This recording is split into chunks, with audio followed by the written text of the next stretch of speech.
Dr. Ante Starčević jedan je od rijetkih hrvatskih političara koji je ustrajno, nesebično i gotovo mučenički cijeloga života zagovarao slobodnu i neovisnu domovinu Hrvatsku.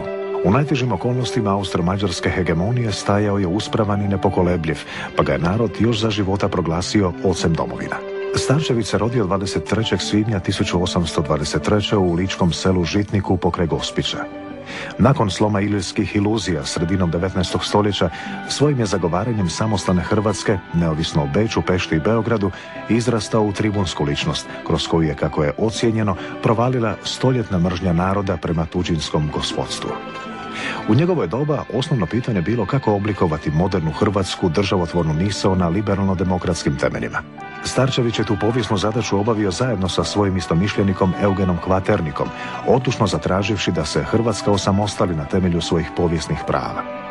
Kvaternik je za tu ideju i poginuo u neuspjelom ustanku protiv tuđinske vlasti.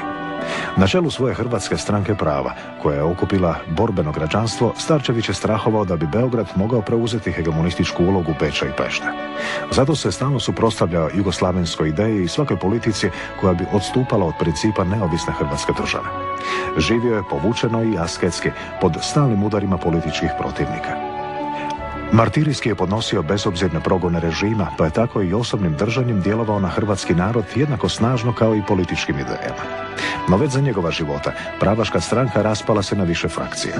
Tako se Starčevićevo pravaštvo i nije moglo samostalno izboriti za svoje ideje. Kad je Ante Starčević sišao s političke pozornice, njegovu je ulogu preuzeo Stjepan Radić, koji je hrvatsku državotvornu ideju ojačao uvođenjem dotad zapostavljenog seljaštva u nacionalnu politiku.